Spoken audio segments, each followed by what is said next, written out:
Hey, Mark, hey, thank you, you and Liz both for doing the Aurora Awards this year. I know you guys are busy. It's summertime. You've got probably a lot of things on your plate. Yeah, we are so looking forward to it, Cliff. But you're right. This is such a busy time for us, and we're not going to be available the week before the awards. It's going to be tight because we don't get back until the morning of the 11th. Okay, no problem. I'm mailing you the winners in an envelope, and it's going to be put an AirPod in there. That way, if something goes wrong, who knows? But, what's going to go wrong, right?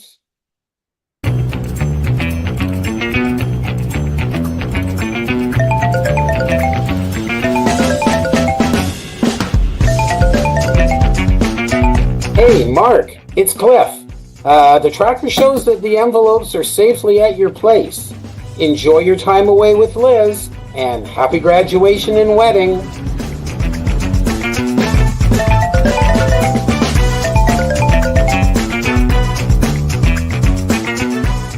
Mark, I know you're graduating today, but the envelopes are on the move. Just checking to see if you had anyone taking the box.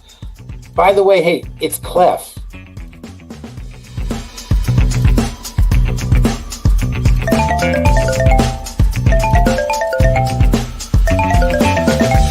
Mark, just to update you, the envelopes are continuing to move, and I'm not sure what to do.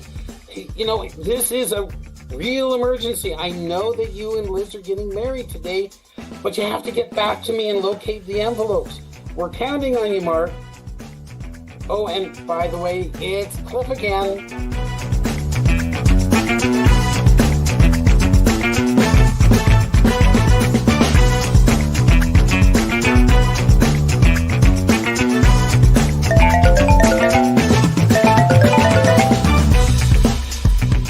Mark, you're getting close. Only a few feet away.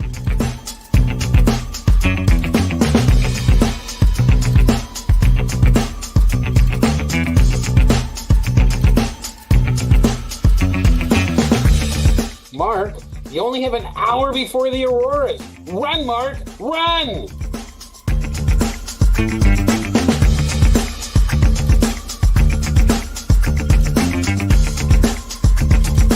Welcome to the 2024 Aurora Awards with your newly married hosts, Mark Leslie Lefebvre and Liz May Anderson.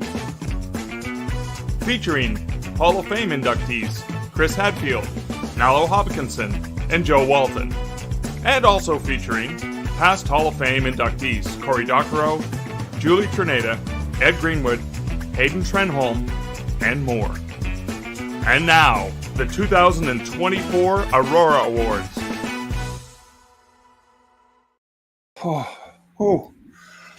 We made it.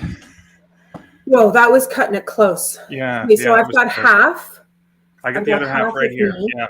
All right, this is an exciting time. You know what? It was quite the week, but this is quite the evening. We get to celebrate the best of the Canadian speculative fiction realm, all the imaginative creatives, all the people who make this industry so incredibly powerful. And we're so thrilled that we get to celebrate them here tonight. We are so excited. I know that we're a little bit last minute, but we have the envelopes and we are super excited to reveal who the winners are.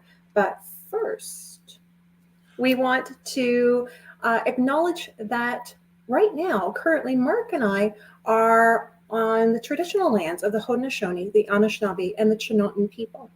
And wherever you are today watching this Aurora Awards 2024, I would like you to join us in acknowledging the enduring presence, deep traditional knowledge, laws, and philosophies of the Indigenous peoples with whom we share this land today. And that we are all treaty people with a responsibility to honor all our relations. So with that, Mark, I know we were doing this very fast, but I found my first nomination, first-time nomination pin. Yeah, I've got mine too here, right here. Look at that. And this is a super amazing time for so many of our nominees. So let's check out this year's first-time nominees.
Wow. Wow. What an incredible lineup. As we were watching that, I was marveling at how is it possible? This is the first time so many of these amazing creators have been nominated. I mean, I'm just counting the ones that I've had the pleasure of reading and enjoying their work. And so a huge, huge congratulations to every first-time nominee, as well as the awesome nominees that we are celebrating here tonight.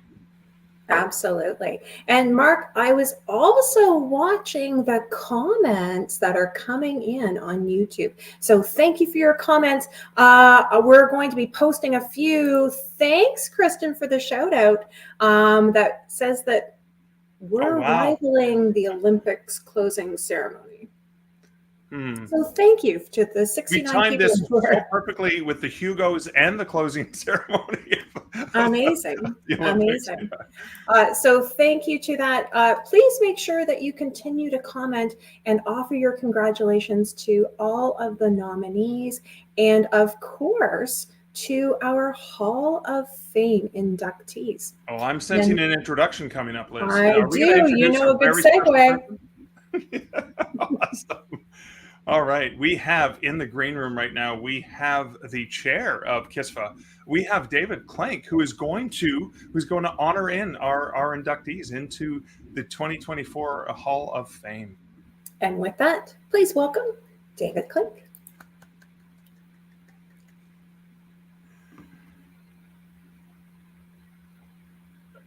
You're muted, David. Yes, and it doesn't get tired.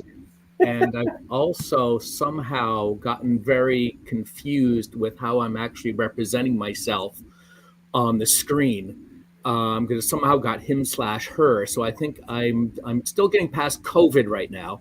Okay. And I will see if there's a way of changing that, which I have no idea. This is live. I can do that for you, David. if you can, change it to No the same worries. as yours, he/him. I do apologize about that. I'm just past COVID, and I'm basically just getting back to where my brain is barely working. So I do apologize. So yeah, thank you for that introduction. I'm David Klink, and it is my pleasure and privilege, a distinct privilege, to be chair of the CSFFA Hall of Fame and to introduce the three people who are being inducted in 2024. For those who do not know what the Hall of Fame is, it was created to honor people, and these are Canadian citizens and permanent residents, who have over the past number of decades made a contribution to the speculative genre, which includes science fiction, fantasy, horror, mashups, subgenres. There's a lot to it. And the people that we look to recognizing come from an incredible different set of backgrounds and what they do. We've got actors, artists, astronauts, convention organizers, directors, editors, fan writers, fans, graphic novelists, musicians, filmmakers, novelists, publishers, scientists, short story writers, and perhaps many others. This is not a definitive list. So if you're a Canadian, you have made great contributions for more than 20 years, and you work in the medium of science fiction, fantasy, or horror, you should be eligible to be considered for the Hall of Fame. Please note that any member of CSFFA can nominate to the CSFFA Hall of Fame. All you have to do is just log into the website with a paid membership to access the nomination form. The person nominated, of course, must be a Canadian citizen or a permanent resident. The person nominated does not have to be a CSFFA member. Now, first off, we're going to get to the three inductees very soon, but I just wanted to thank the 2024 jury for their work. It's a 5-member jury, which consists of 2 people from Western Canada, Rhea Dines and Gordon Johansson, and 2 people from Eastern Canada, Rebecca Lovett and Michelle Segara. As a chair, I'm its 5th member. I also wanted to take just a moment to thank Clint Budd. It was Clint's vision and persistence that led to the Hall of Fame. There was a Lifetime Achievement Award that was given sporadically, usually every few years, and with one noticeable, very long gap of 25 years. Clint created the Hall of Fame 10 years ago, so I raised my travel mug, or whatever the heck this is, to Clint. Thank you, Clint. Oh, by the way, Clint is also a nominee to get into the Hall of Fame. So, in honor of the 10th anniversary of the Hall of Fame, we are having Hall of Fame inductees introduce most of the categories. So that's what a wonderful way of recognizing them. I might be one of the only or few non-Hall of Fame members to be introducing a category this year. I'm going to be introducing the Best Poetry Song category. So you know what? It's about time we went to our 3 nominees. So we're going to do this in alphabetical order. So the first person that has gotten into the Hall of Fame in 2024 is Chris A. Hadfield. Colonel Chris Hadfield is a renowned astronaut, business leader, and author. He commanded the International Space Station and directed companies, sharing his experience on leadership and change management. He serves as director and advisor to tech companies like SpaceX and Virgin Galactic. Hadfield's distinguished career spans over 3 decades with the military, NASA, and the Canadian Space Agency, during which he flew 3 space missions, built 2 space stations, and performed 2 spacewalks. His contributions have earned him numerous awards, including the NASA Exceptional Service Medal and the Order of Canada. He is a best-selling author of 5 books and a global speaker, with his TED Talk garnering over 20 million views. He co-hosts the BBC series Astronauts Do You Have What It Takes? And National Geographic's One Strange Rock documentary series. His album Space Sessions, Songs from a Tin Can, was the first to be recorded in space. And he was nominated by Clint Budd and Clifford Samuels. Let's hand it over to Chris A. Hadfield.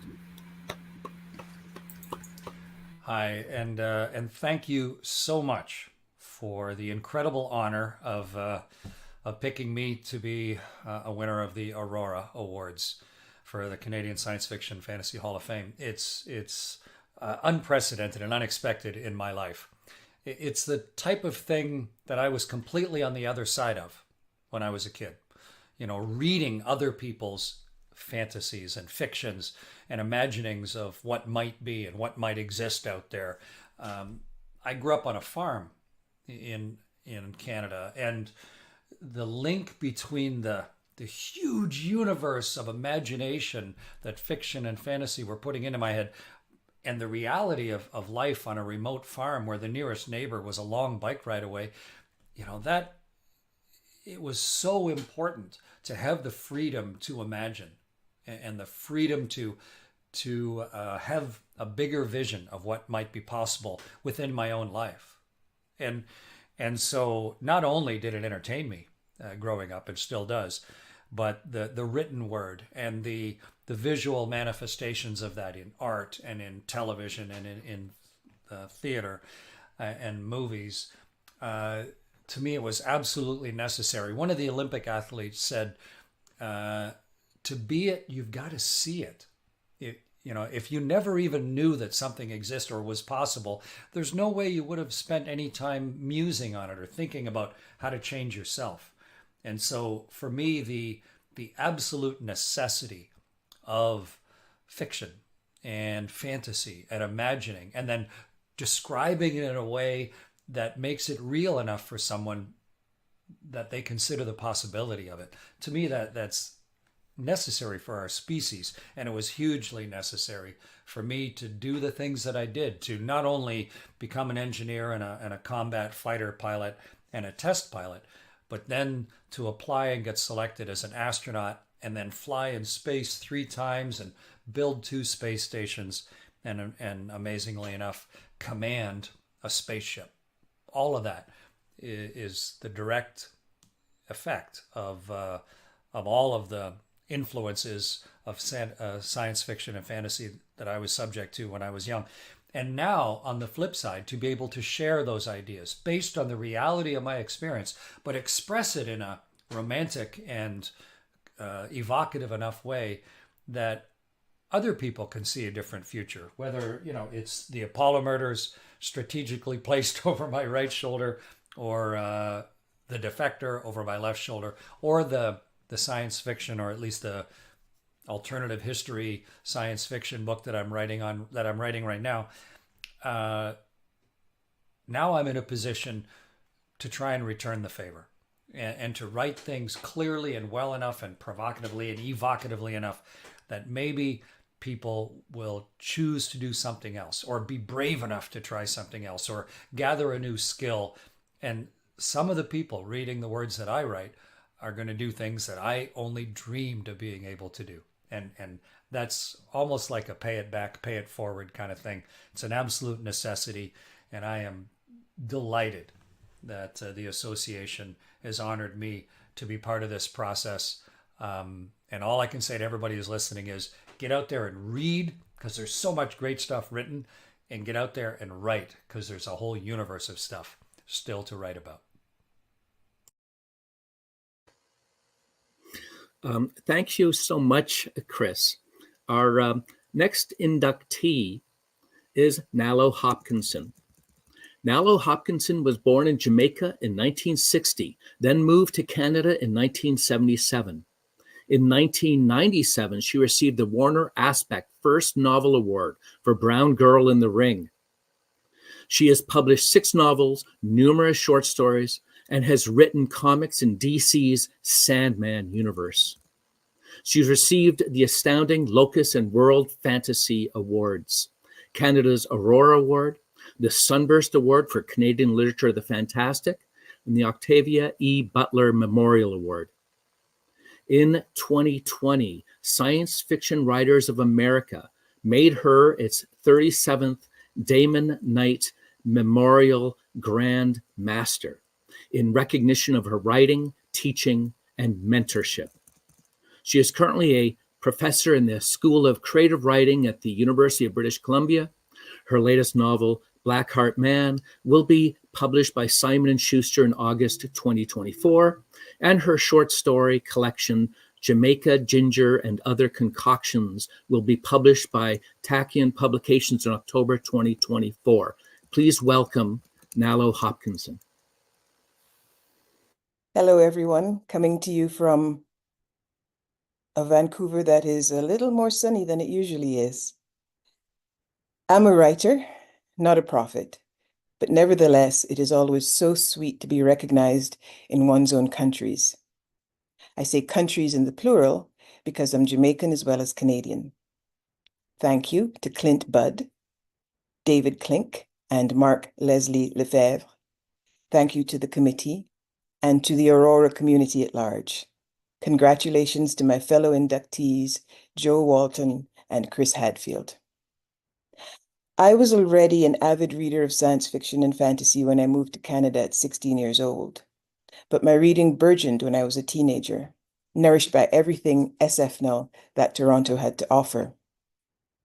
In undergrad, in first year, I took a course in science fiction, and it was through a field trip to the Spaced Out Library, now the Merrill Collection of the Toronto Public Library System, that I first encountered the formidable writer and editor Judy Merrill, whose donated personal collection formed the core of the Spaced Out Library's holdings. In those days, she sometimes worked behind the information desk of the collection. A few years later, Judy would be the engine of my beginning to write the science fiction and fantasy that I loved. By getting together once with a handful of us aspiring writers and showing us how to run our own writing group. The core group was Brent Hayward, Bob Boychuk, and me, with writers such as Peter Watts joining us later. Bob fronted me the cost of attending the Clarion Science Fiction Workshop. Later, when I was panicking as I tried to write my first complete novel in time to submit it to the Warner Aspect First Novel Contest, Brent told me he believed I could do it. I sure didn't believe it. So I clung to his faith in me as I struggled my way to the end of that novel. And I won that contest, which started my publishing career as a novelist. Thank you, Bob and Brent. I worked for many years at the Fairview branch of the then North York Public Library. It was there that I was able to inveigle one of the purchasing librarians, I remember her name was Stella, to purchase a new novel by Samuel R. Delany for the library. I believe the novel was Stars in Her Pockets Like Grains of Sand. It was when I inspected the dust jacket of that novel that I realized that this writer who had so stretched my brain and galvanized my imagination is, like me, of African descent. It was my first time encountering a Black science fiction writer, and the profundity of that experience rocked my world. It let me begin to think that maybe I could do it too. I attended my first science fiction convention in Toronto. In fact, I was one of the volunteers, and the con was run by our science fiction club at my high school, Georges Vanier. It was at that con that I did my first cosplay. At the time, I think it was 1978, the only option I had for a character who shared my ancestry was Lieutenant Uhura on the original Star Trek. There was no other at the time, played by the late, great Nichelle Nichols. I sewed the costume myself. To figure out some of the details of the design, I went to the wonderful Baka Books, which carried a big coffee table book with drawings of the designs of the Starship Enterprise and its costumes, its uniforms, really. I couldn't afford to purchase that book, so I examined it there and committed the details to memory. I would feel guilty about that, except that I've since bought so many books from Baka. And in fact, I worked there for a bit, hired by then owner John Rose. And now I'm a professor in the School of Creative Writing at the University of British Columbia. I specialize in, you guessed it, science fiction and fantasy. I have so many more anecdotes like that about ways in which Canada and the Canadian spec fic community have nurtured me from a nervous, budding writer scared of her own imagination to now where I actually have an oeuvre of books, stories, and comics to my name. But I won't take up any more of your time. Suffice to say that I'm pleased and honored to be inducted into the Hall of Fame. Thank you so very much.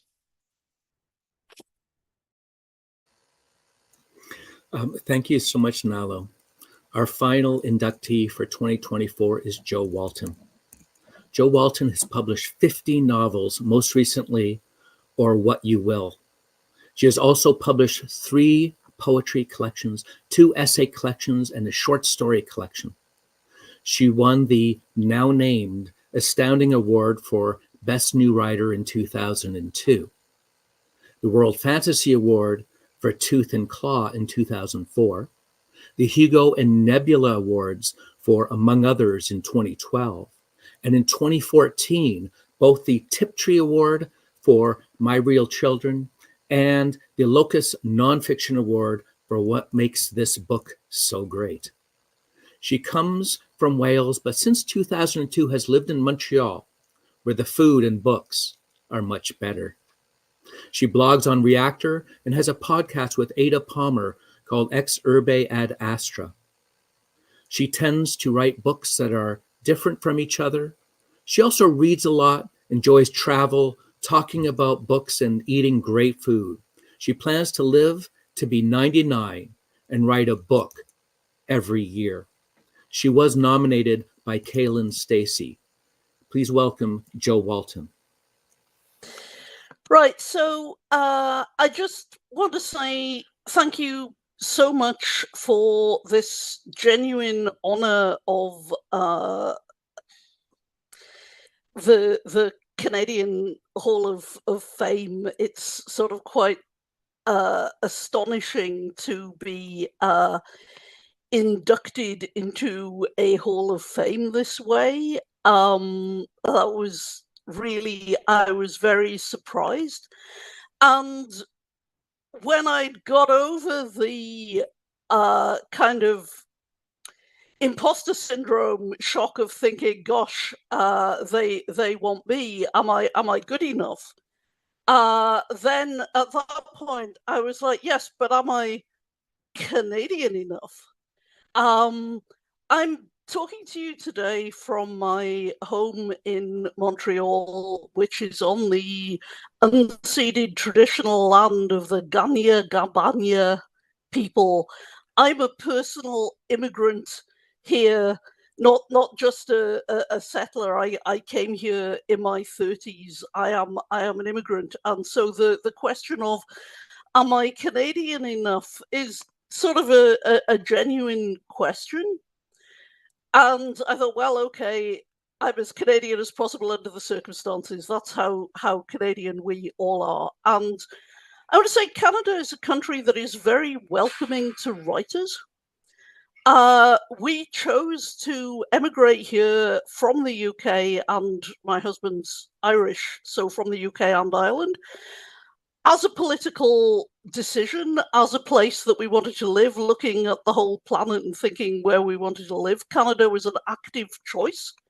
And like, Canada isn't perfect. Canada's a long way from perfect, but it was definitely our correct call and what we really wanted. And Canada was very welcoming. Those of you who've gone through the immigration process will know there's a points system where you get points as you immigrate, and the maximum number of points you can get for your profession is 15, and writers get the whole 15. Canada wants writers. I got as many points as my extremely skilled husband with his PhD, because Canada welcomes writers, which is just pretty great. And so thank you for welcoming me. Thank you for inducting me into the Hall of Fame 23 years after I emigrated, doing this. And the other thing I want to say, thank you for welcoming me into the complex culture and mixed legacy that is Canada, is that science fiction and fantasy is about the future and the fantastic.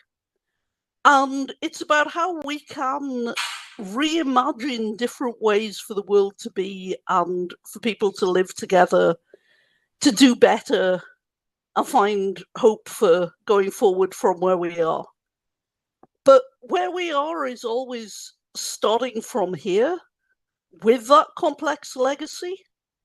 And so we need to look around at where we are and think about how we can together do better in the crucible of what we're writing, where we can test out possible things and possible ways, which is a thing that I've tried to do both in my own fiction and when I'm writing about what I'm reading and about science fiction and fantasy generally.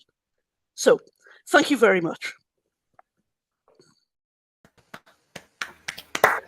Awesome. Absolutely awesome. Wow. Such 3 great inductees. Thank you so much, David, for your work as chair and a very fantastic job introducing. We do have a number of comments. People were blown away by Chris Hadfield.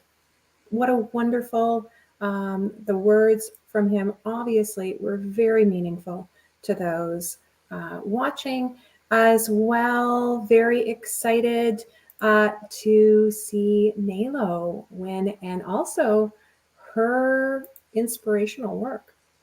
Yeah. Mark, do you have, here we are. Oh, Bacca. We were just talking about Bacca. Yeah. I mean, how many writers, Canadian science fiction writers, have worked at Bacca Phoenix over the years? And of course, since Nalo said she worked at Bacca Phoenix for a while, then other people started chiming in about their love for this amazing bookstore. Like writers, bookstores really make the world a better place. I did promise Nalo that, and I'm trying to find the comment right now, that she wanted to give a shout out to, help me out here, Mark. I had it here somewhere. I just saw it a second ago. I know. Many great comments. I'm trying to find them all. We're all like, oh, here we go. I think so. Yes. Big shout out to Cliff Samuels for the nomination there. And lots of fabulous comments for Jo Walton as well. Very deserved as well. So thank you for that. We also have some online submissions of thank you to our to all of our winners. Yeah, a little celebration. Hi, I'm Robert J. Sawyer. And I'm Robert Charles Wilson. And we're here to congratulate the new inductees to the Canadian Science Fiction and Fantasy Hall of Fame. We're both proud previous inductees. Way to go, guys. Way to go. I'd just like to wish the Canadian Science Fiction and Fantasy Association Hall of Fame a happy 10th anniversary. 10 Awesome. years, Mark. 10 years. That is so amazing. I love the as Cliff or David explained, the transition that it used to be every once in a while, and it was only 10 years ago that they started to do this as an annual tradition. Mm-hmm. Now, Mark, you and I actually celebrated our 10th anniversary of the first day we met by getting married. Yeah, good, cool thing to do, right? That's how you celebrate 10 years. How would you celebrate 10 years of the Hall of Fame inductions? Well, I know it's not gold. It's not silver. Do you know what it is? Well, paper. I like paper. Is it paper? Because books. It's not paper. It's actually tin and aluminum. Really? So we left it to no other than our friend Clifford Samuels, who has created a limited edition series just for people like you, Mark. I'm going to show you the full set. All right. Here we go. Oh my goodness. This is a collector beer can set of Cliff. Looks like he's reading to the award. He's snoozing with special edition tin aluminum can only be found. We'll get back to you on where they can be found. I would want to get these now. We would want to get these now. Yeah. Preparing for the Auroras. There you go. Yeah. Wow. Watching a movie, maybe watching the Auroras with popcorn. Maybe. Wouldn't our nominees love these, or like our inductees love these? Love these special edition reading. One of our nominees, actually, I can see. Eating. Dinner, yeah. Little celebratory drink. There you go. And you know what? You can never be alone without. Be alone. Well, you got to shower before you get ready for the ceremonies, right? You really do. There you go. And finally, just having a good nap. Having a good nap. Yeah. Okay. Awesome. All right, Mark. I think we've gone to such great length to keep these incredibly safe, gone all over the place. Do you think it's time? Is it time to reveal the first category? And the first category is this fan related work, Liz? I believe it is, and I see lots of potential award winners in the green room waiting. Let's check out fan related work. Hi everybody, I am Heather Dale. I am a proud member of the Canadian Science Fiction and Fantasy Hall of Fame. I'm a Canadian musician who has been taking fan-inspired music all around the world for over 25 years. So I am here to introduce the best fan-related work, and I'm actually standing within an amazing place. This is the Penzic War medieval reenactment event for the Society for Creative Anachronism. 11,000 of my best friends are here with me, just north of Pittsburgh, and we are having a wonderful, wonderful time. So the best fan-related work category, it encompasses presentations, lectures, courses, podcasts, unpaid artwork, performances, and fan music of all types. And the music can include albums, songwriting, or even video as well. It also includes work done to organize events, conventions, festivals, genre book events, clubs, readings, all the things that bring us together that are not covered by the other fan categories. It is open to activities in both English and French, and this category really covers all non-prose writing or publication works by fans for unpaid work. So this year's nominees are Ephemera Reading Series by K.T. Brisky and Jen R. Albert, co-chairs, online. Scintillation 4, Jo Walton and Renee Walling, co-chairs, Montreal. Sip and Read, Sip and Social at Librairie Saga Bookstore. Mathieu Lezon Dixot, libraire propriétaire, bookstore owner. When Words Collide, Randy McCharles, Chair, Calgary. And the World Shapers Podcast by Edward Willett, online. Congratulations to all the nominees, and I know we're all winners in this category because we all enjoy everything these people bring to our community. Awesome, Heather. Okay, you have the ballot. All right, I have the ballot. They are beautifully sealed, wax sealed, so no one has touched them. And we're going to say that the 2024 Aurora Award for Best Fan-Related Work goes to Ephemera Reading Series, K.T. Brisky and Jen R. Albert, co-chairs. And we do have Jen R. Albert. Whoops. Nope. Where are you? There you are. There you are. Congratulations. Congratulations. Oh, okay. This is very unexpected. Thank you so much. Thank you so much. I'm so happy to be here to accept this award on behalf of KT and myself. We're very honored.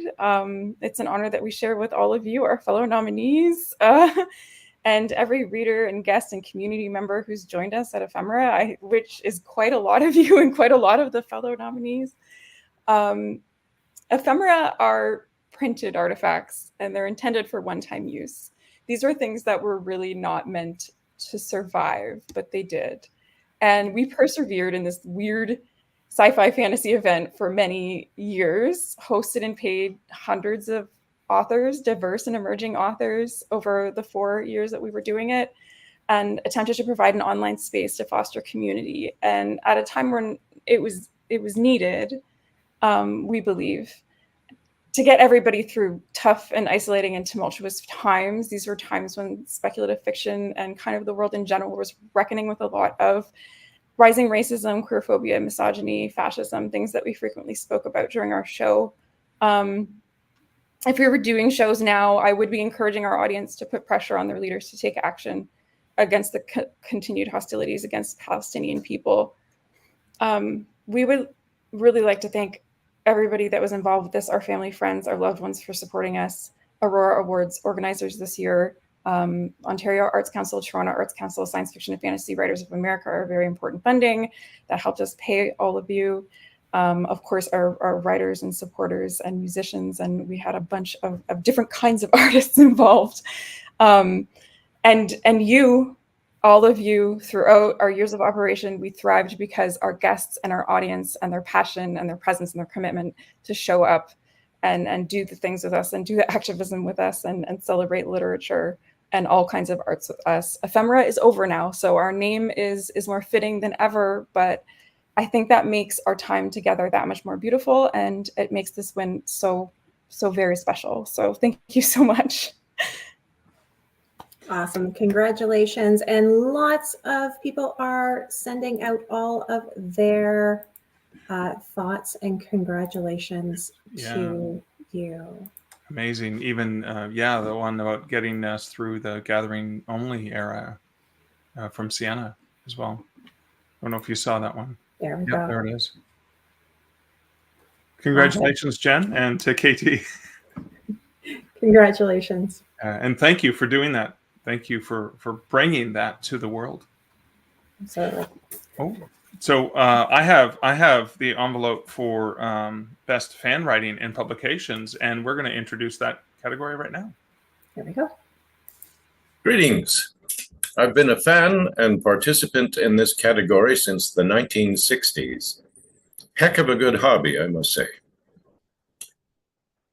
Best fan writing and publication category covers fanzines, fan newsletters, articles, blogs, review sites, and publications, either in print or by electronic means, which contain a significant percentage of material relating to the Aurora Awards genres.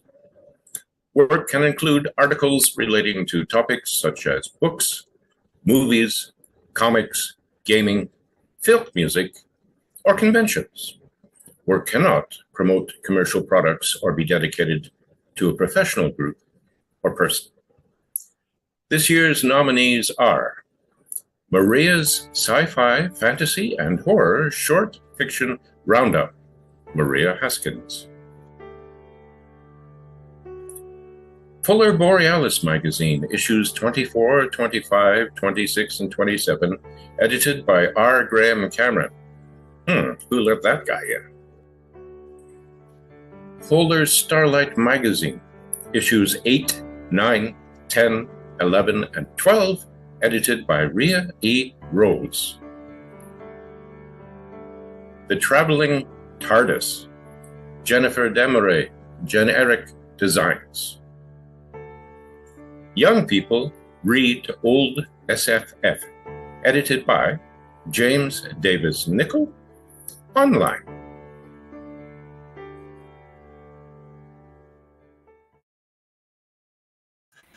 And we do have several of the nominees in the green room enjoying the M&Ms that we put out for them there. But the Aurora for best fan writing and publication goes to Polar Borealis, issues 24, 25, 26, and 27, edited by R. Graham Cameron, who introduced the awards. And did Graham have a recorded speech in the event that he won? We do. So let's take a look. Well, I'm amazed, surprised, and pleased. Of course, we all know I'm just the guy who packages it together. The award is actually earned by the imagination and creativity of the authors, poets, and artists who contribute to the magazine. But since there is only one physical award, I am more than happy to place it on my shelf on their behalf.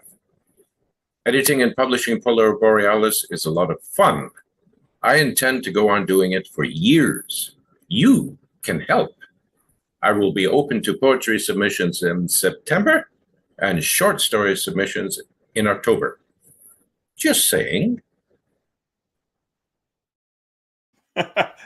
How interesting is that Graham actually won the award that he introduced? And I love the comment he said, who let that guy in as well? So look at all these great comments, and congratulations, Graham, and everyone involved in Polar Borealis, because that is part of it. It's all about the community and all of the amazing people who submit their content and their work to Polar Borealis. Absolutely fantastic. Top tier Riz, that is. And if you are, he even has a nice little plug at the end. Gotta love it. Yeah. So you can submit. Yeah. Don't forget the submission period opens very soon. Now, we had some other special bits for this live stream, didn't we, Liz? We did. We started thinking about what I wanted to know, because I haven't read a lot of science fiction and fantasy. That was last year's.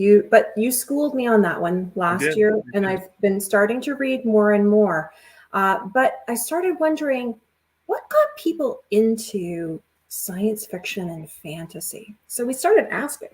And, well, let's find out what Graham, speaking of Graham, what got Graham into it.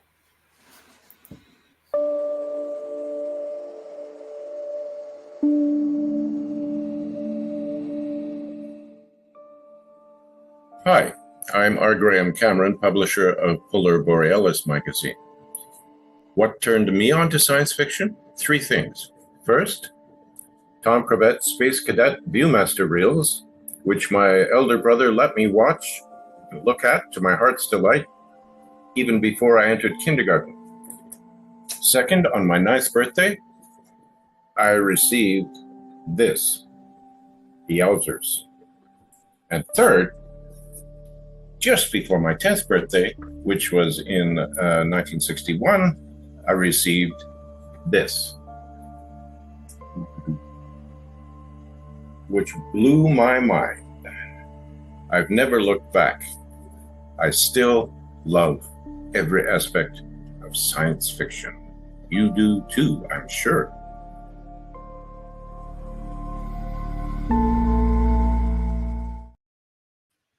Wow, I love finding out what got people into science fiction, and I see several people have commented as well, into things that have gotten them into science fiction. I think I saw Doctor Who come up, and then Jules Verne, of course, and yes, Viewmaster reels. I remember Viewmaster reels.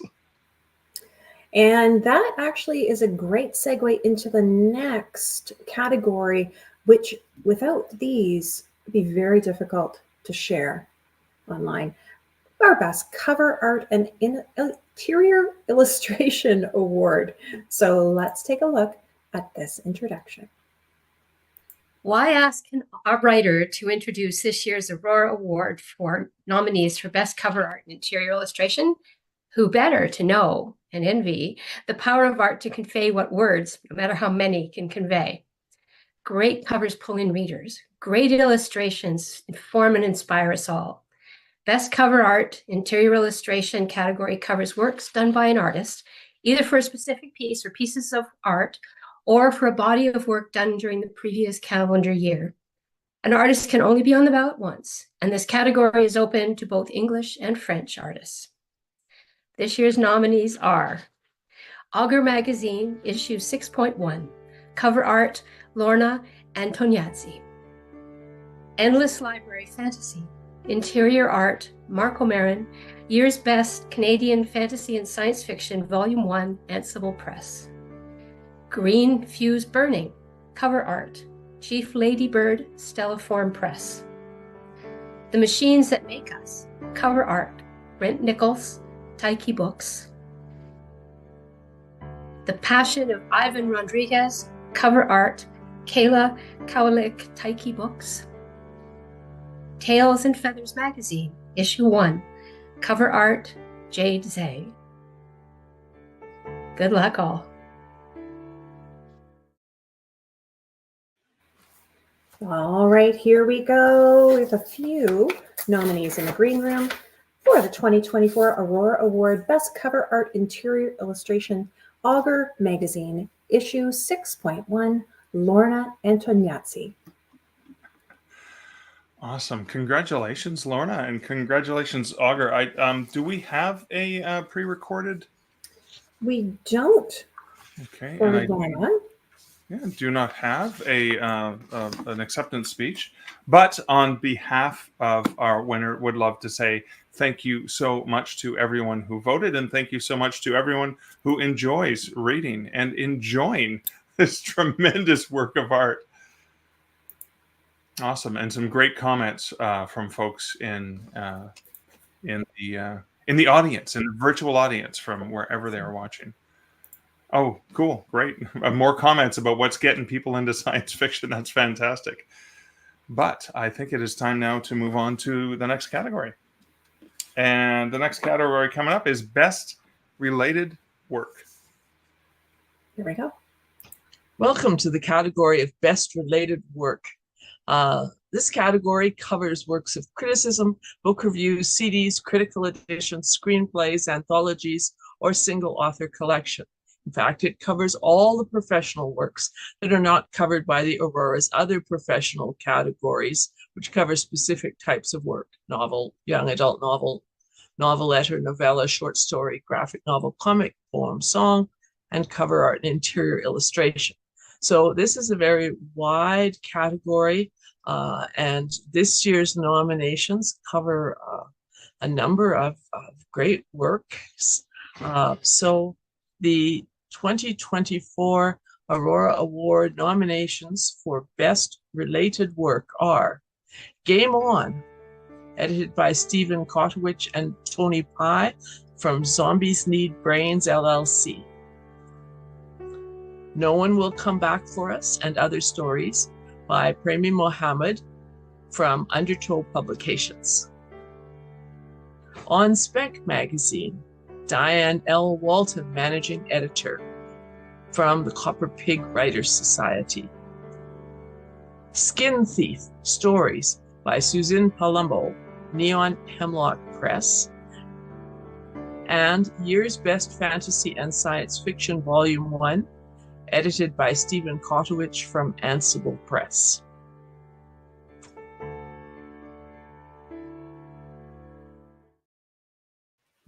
All right, awesome. And we do have several of the nominees in the green room.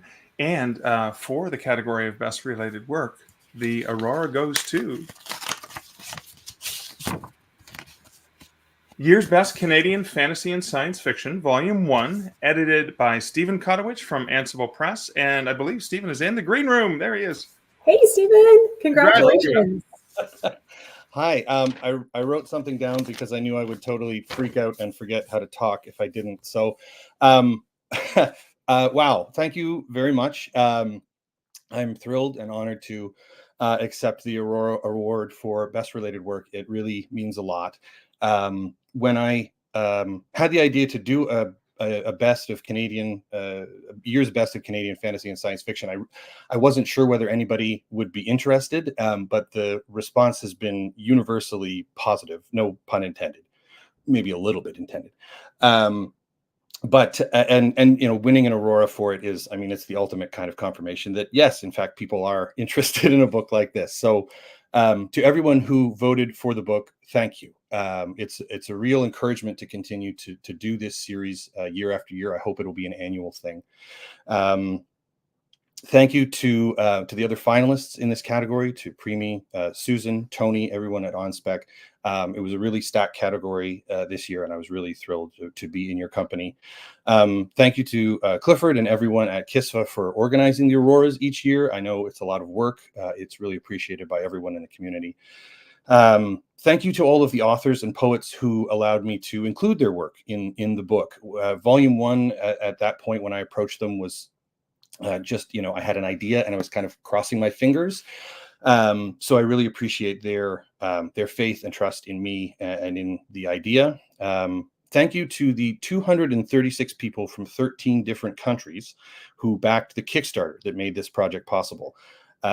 Without their support, this book genuinely would not and could not have happened, which is why I'm going to read each of their names right now. No, I'm kidding. I won't do that. But I am deeply grateful for their support.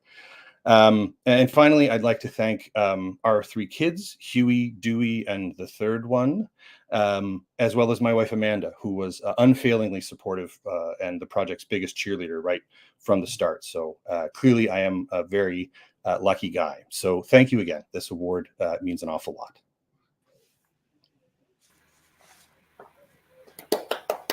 Well, yeah, I was just checking it out. Awesome book. Congratulations, Stephen. So many different congratulations from people at home. They can see them in their pile of books. Amazing. Always great. So congratulations to you. Awesome.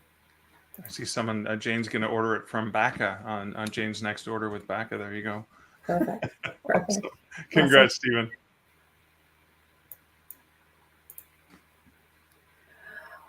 All right, we have another reflection from another Canadian author. Here we go.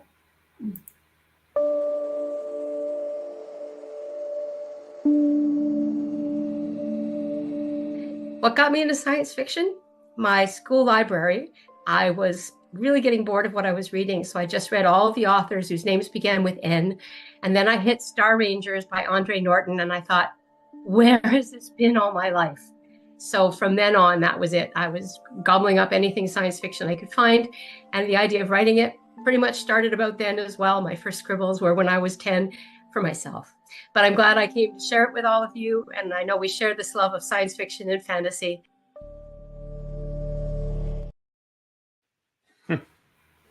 Awesome. Yeah, Awesome. Library is a big part of everyone's reading journey. Mm-hmm. Well, our next category is our best poem or song. And I have seen lots of people in our green room waiting anxiously. So let's get started with the intro. Hi, my name is David Klink, and it is my distinct honor and privilege to be presenting the 2024 Aurora Award Poem Song category. I am the chair of the CSFFA Hall of Fame, and I have been doing the poetry thing for a very long time. I was lucky enough to win an Aurora Award in this category back in 2013 for the poem A Sea Monster Tells a Story. I'm wearing a shirt that explains my thoughts on the subject of poetry. I like poetry, long walks on the beach, and poking dead things with a stick. The Best Poem Song category covers poems and songs. A song may include lyrics and music. This year's nominees are As A, I Want To, So I Can, Kelly Ty, Heartlines Spec, Issue 2, Spring Summer 2023. Awakening, Tiffany Morris, Nightmare Magazine, Issue 134. Lying Flat, Lynn Sargent, Strange Horizons, Issue 9, October 2023. Predictive Text, Dominic Parisienne, Augur, Issue 6.1. Scarecrow, David Schultz, Polar Starlight, Issue 9. A Siren's Call, A Banshee's Wail, A Grandmother's Dream, I, Zhang, Uncanny Magazine, Issue 54. Congratulations to all of you for having made the final ballot. And one of my 2 cats, in this case, Katniss, wishes you the best as well. Hello, Katniss.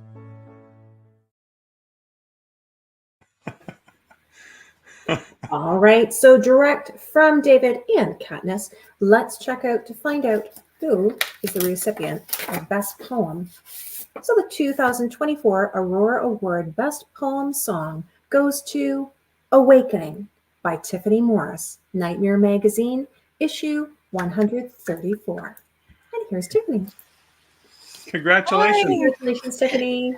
Well, Lalio, thank you. Thank you to the Aurora Awards voters and administrators, fellow nominees, to Wendy Wagner and the team at Nightmare Magazine, and to the language teachers who helped me to reclaim the language and help keep Mi'kmaq alive and thriving.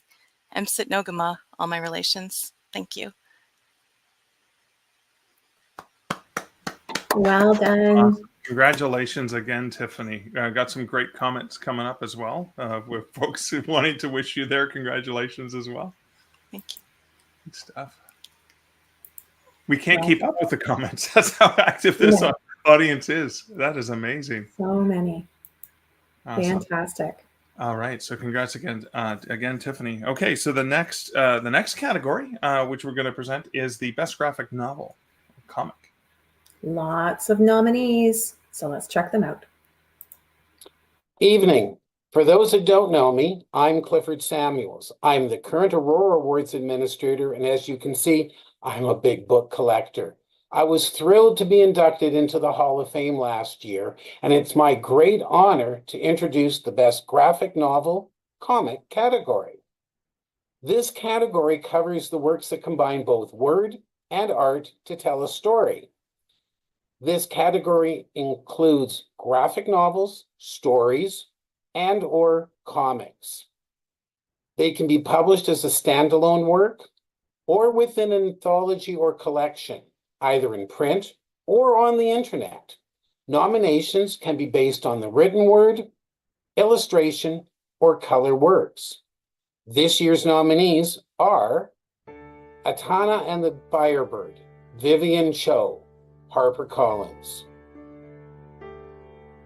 A Call to Cthulhu, Norm Conyu, Titan Nova. Carson of Venus, Ron Sutton, artist, Martin Powell, writer, Maggie Lopez, colorist, webcomic. Cosmic Detective, Jeff Lemire and Matt Kind. Art by David Rubin, Image Comics. It Never Rains, Kari Marin, webcomic. The Secret of Ravens, written and illustrated by Joanne Cacao, with lettering by Kyla Aiko, Clarion Books. Witchwood, Ali Ram Koltoff, webcomic.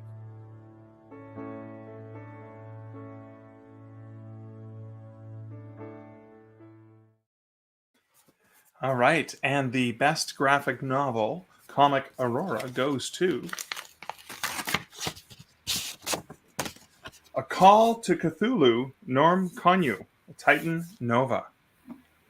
Awesome.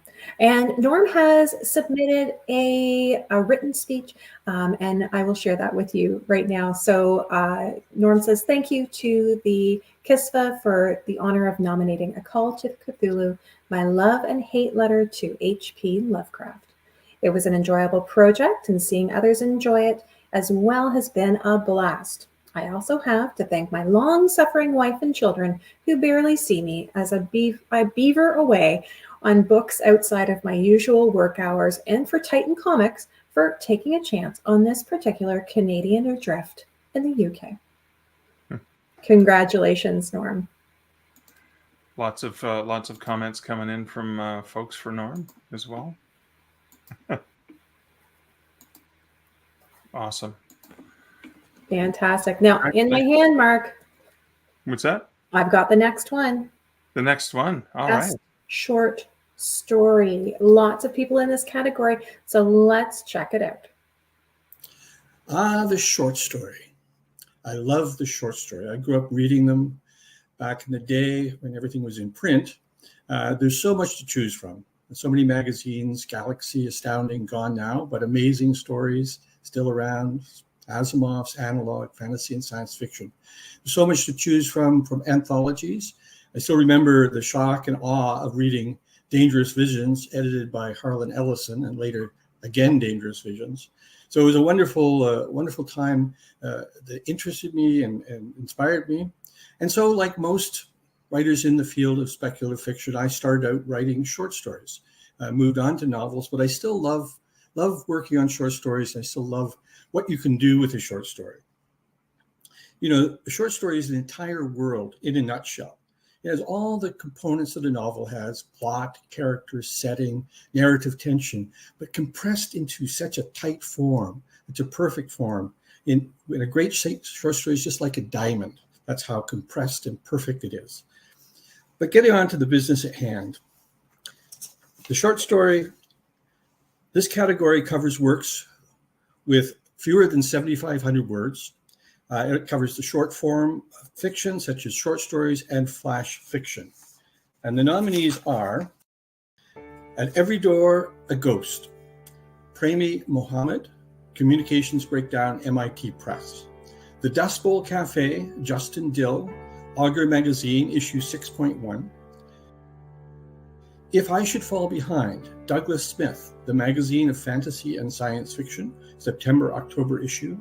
Once Upon a Time in the Oakmont, P.A. Cornell, Fantasy Magazine, issue 96.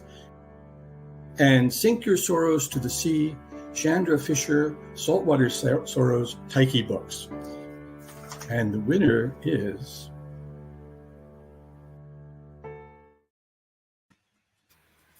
Okay, here we go.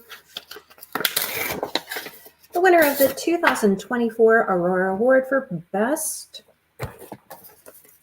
Nope, wrong one. Just when it's live TV. A live TV. I handed you the wrong envelope. Building. I saw the names. I'm like, no, that's not the right people. Sorry, let's do that again. The 2024 Aurora Awards for Best Short Story is At Every Door, A Ghost, Premi Mohammed, Communications Breakdown, MIT. Congratulations, Premi. And Premi is in the green room right now. She is. Hey, Congratulations. Hey, I wasn't really expecting to be in here, so I didn't write a speech. Wow, this is humiliating. I'm a writer. I'd just like to say that I'm coming in from Treaty 6 territory in Edmonton, and thank you so much to the Aurora organizers and to the voters and to everyone who read and loved the story.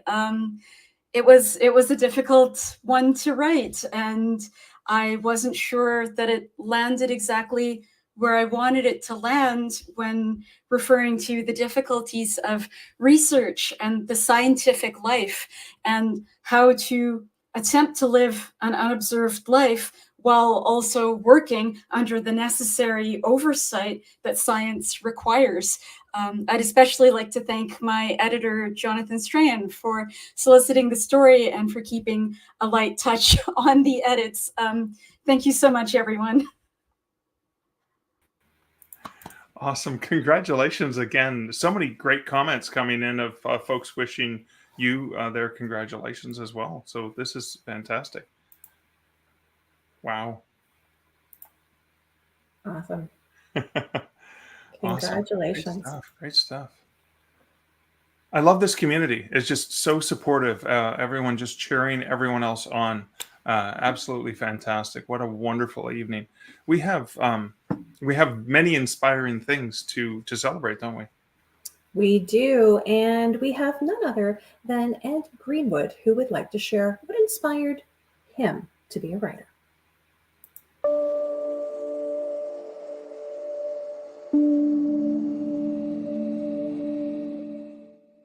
I got into writing fantasy and science fiction because I wanted to know what happened next.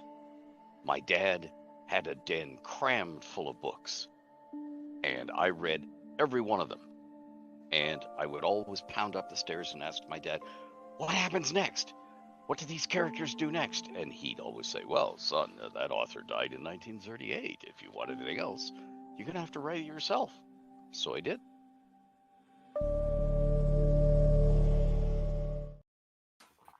And thank goodness Ed did write those books. That's awesome. Excellent. I saw Premi was there's a comment there said Premi said I was working on edits on another story. Overdue. So obviously, of course, working on that next great thing instead of a speech. So there you go.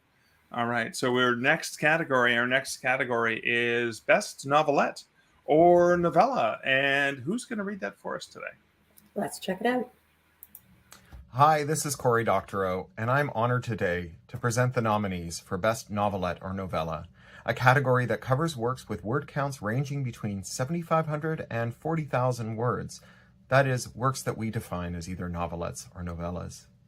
And your nominees for Best Novelette or Novella are Green Fuse Burning by Tiffany Morris, published by Stelliform Press.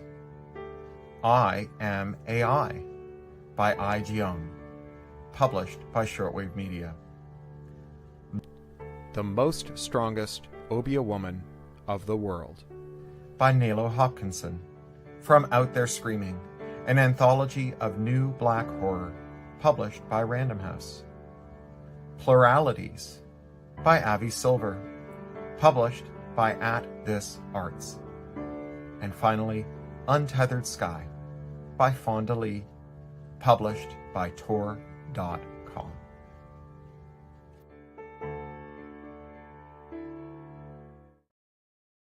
I'm standing here watching and realize I'm the one with the envelope, so I get to open this and reveal who is taking home the Aurora for the Best Novelette Novella.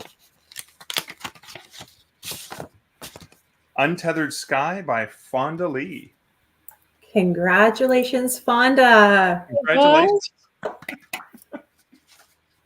I was listening to the ballot being read out and was thinking, this ballot is a powerhouse ballot. Oh my goodness. So I am very surprised to be in here. I'm coming to you from Calgary right now and was frantically trying to think of what I would say if I, for whatever unexpected reason, ended up in this room. And I just wanted to, first of all, thank the voters so much. You guys might be convincing me to write more novellas, which is a little bit unexpected and terrifying. So thank you for that. I want to thank the entire team at Tor.com, Jonathan Strawn, who sat down with me over breakfast and convinced me to write a novella to begin with. My editor, and who was my editor and just helped me along with this entire process. Ellie Goldman, Caro Perney, Jocelyn Bright, my agent, Jim McCarthy, who has been my business partner in this for so long, Jamie Jones, the cover artist, who did a fantastic job, and Nikki Masood, who narrated the audiobook and did an amazing job with that. This book was dedicated to my dog, Sasha, my writing companion, who passed away earlier this year. And so the story is really, because the story is so much about the relationship between a person and their animal companion, that hit especially hard for me to be accepting this award not long after I lost Sasha. And I want to say also that this story was one that I began many years ago, and I didn't know where to go with it. So I shelved it. I put it into a drawer, and it sat there in the drawer for years and years until the right moment came. And Jonathan asked me if I would write a novella, and I remembered the story that I had shelved, and I came back to it. And when I came back to it and looked at it with fresh eyes, it all came together. So for all of the writers who are watching this right now, I just want to just remind everyone that your story ideas, they don't die. They're always there for you. And oftentimes those stories are just waiting for the right moment and the right for you to be ready to write them. So again, thank you so much. Congratulations to all the winners and to the nominees. I'm just honored to be on a ballot with every name that's on here. So thank you so much, everyone. Awesome. Okay, you got keep writing those novellas. Come on, Jonathan was on to something. Congratulations, Fonda. Lots of congrats rolling in.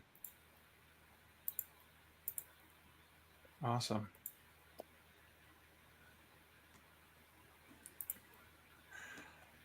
Fantastic. Congrats again, Fonda. Yeah, so true. Each of our nominees has a very brilliant way with words. And yes, I'm not the only one who wants more novellas from you. The fans have spoken. Awesome. Congratulations.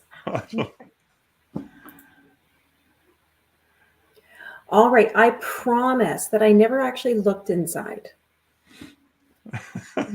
Resealed. The next one is actually going to be best YA novel. And let's take a look at the intro. So I'm delighted to be introducing the best young adult novels, because our work for younger writers is some of the most important stuff that's being done, because those young readers are the readers of the future. I remember what I read when I was a kid and a young teen, and how formative that's been for me as a human being. And I hope that some of today's kids will discover some of these awesome books and make that the foundation of what they're going forward from. So the best young adult YA novel category covers works with over 30,000 words written for young adults or younger. A work that is less than 30,000 words was published as a standalone book can be allowed in this category if the author wishes it. An author may request that their work be judged in another category, such as novel or novelette novella, instead by contacting the awards administrator.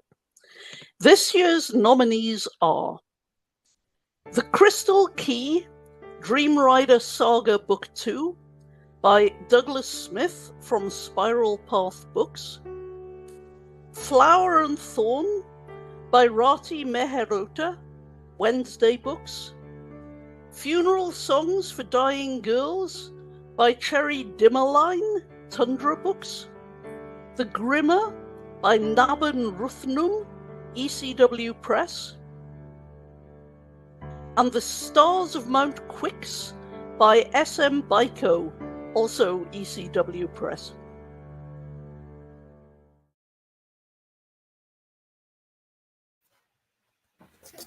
All right, so double checking.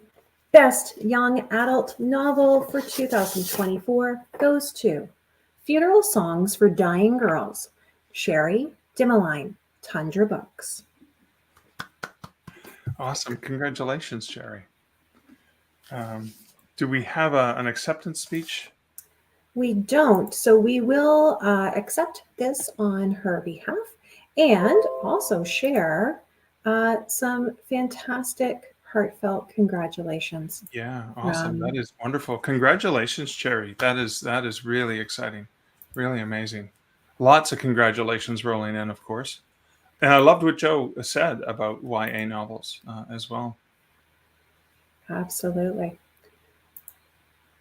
Now we are, we're cute on coming. Thank you so much at home for making sure that you are sharing all of your thoughts.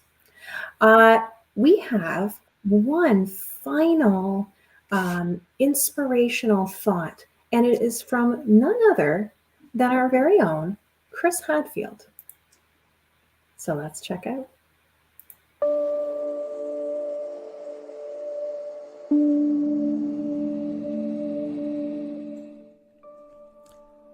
Hi, Chris Hadfield here. Growing up watching Star Trek on TV, reading comic books, and then science fiction of Asimov and Arthur C. Clarke, and then 2001: A Space Odyssey. Those things were like just throwing the ball up into the air, so that then when Neil and Buzz walked on the moon, the reality of it, that's what just knocked it out of the park. That's what I had to do when I grew up. And if it hadn't been for science fiction and fantasy, I never would have commanded a spaceship. That's the kind of power that science fiction and fantasy can have, not only on a person, but on the world. Because we got to experience space in such an imaginative new way when Commander Hadfield was sharing with us from orbiting the planet. But now it's time. It's time for the final category. Final category. Final category is Best Novel. I'm Michelle Segura, and also Michelle West. I am presenting the Best Novel category, which covers works of over 40,000 words. A work that is less than 40,000 words, but is published as a standalone book, is also allowed to compete in the novel category if the author wishes it. The Best Novel category is dear to my heart for a number of reasons, the biggest being the advice that genre writers are often given when they're starting out as new writers. That advice: break into short markets first. Write short stories to establish a name for yourself, and then write a novel. I mean, it seems like good advice. And in theory, it takes less time to write short fiction than it does to write a novel. My first short story did not sell. My second attempt at a short story was 4 novels long, and they did. Clearly, novel was my calling. This year, the nominees for Best Novel are Bad Cree by Jessica Johns, published by HarperCollins Canada. The Marigold by Andrew F. Sullivan, published by ECW Press. Moon of the Turning Leaves by Wabgashig Rice, published by Random House Canada. Silver Nitrate by Sylvia Moreno Garcia, published by Del Rey. And The Valkyrie by Kate Hadfield, published by Harper Voyager.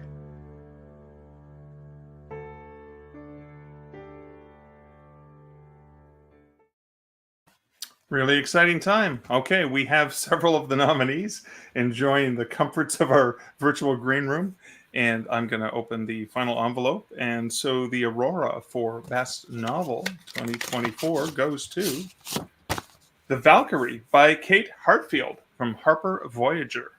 Congratulations, Kate. Congratulations. Oh, wow. I'm totally shocked. I was rooting for everyone else so hard. I can't believe it.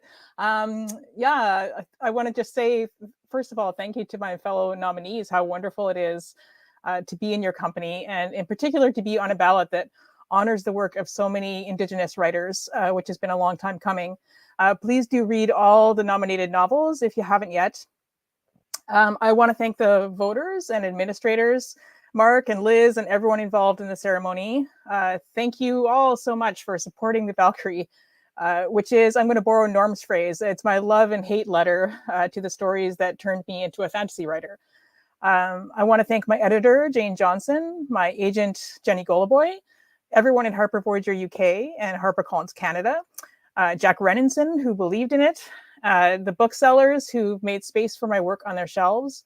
And thank you so much to my family and to my wonderful writer friends and writer community. I would not be here without you. Thanks so much. Congratulations again, Kate. That's really exciting. I love what you said. Yeah, for the price of a good meal, I'm borrowing this from Giller Awards, but for the price of a good meal, folks could read every single nominee or check out your local library as well. Great way to get access so you can read all of the nominees from as many categories. Ask for Canadian authors at your local bookstore or your local library, especially the speculative fiction ones, of course. Look at all these great congratulations. Fantastic. Kate, you've got to root for your own book too. I love that comment. And we agree that this category was certainly fantastic. Yeah, couldn't go wrong with any selections. Just amazing.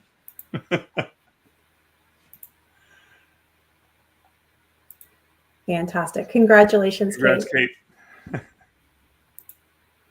What an exciting evening. What an exciting evening as we celebrate the best of the best. And again, all of the nominees, all of these categories, so many great things for us to discover. Perhaps as you're watching this, you've spotted something that you didn't realize existed. And hopefully this is a way to get you in. Check these works out. Check out these amazing artists because, come on, writing these stories, writing science fiction and fantasy and horror and all of the speculative arts, all of the creativity that goes into sharing them really does make the world a better place. We need storytellers. We need stories. We need this now more than ever in modern history. So I want to thank all of the nominees. I want to thank everyone involved in voting, in celebrating, in sharing your congratulations online, because it truly does make a remarkable difference. And I feel in awe of this amazing community. Thank you, Mark. We'd also like to thank everyone for submissions. So thank you very much for submitting headshots and for submitting your videos and for working with us during that process. Thank you, of course, to David Klink and Clifford Samuels for their back and forth during our last minute production. Yes, those last minute phone calls and videos. Thank you guys so much. Awesome. And with that, the 2024 Aurora Awards are done, and we thank you for choosing us, even though the Olympics were on and after the Hugos. Thank you. Have a great night. Good night.